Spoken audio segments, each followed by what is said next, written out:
I was married to my husband for 3 years, and I never thought he was selfish. It all started when those cake smashing videos became popular, and he thought they were funny, even though he knew I hated them and that I had trauma about it.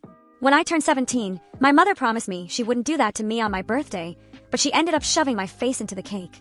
It hurt me and humiliated me so much that I spent the day locked in my room.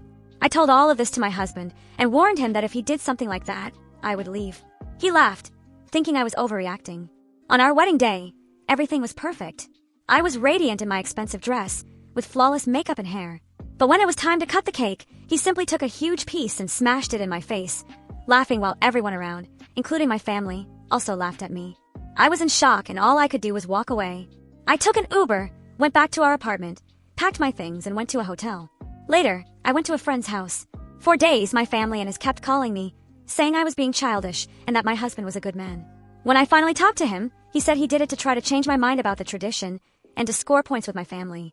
He never really apologized. He only said he was sorry that I had interpreted everything as disrespect. When he said it wasn't his fault if I didn't know how to take a joke, I exploded.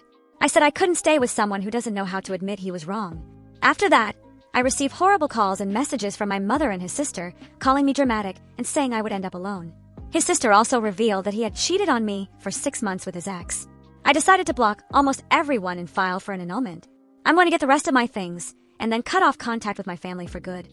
Now, I plan to focus on myself, get my life in order, go to therapy, and maybe, only in a few years, think about a relationship again.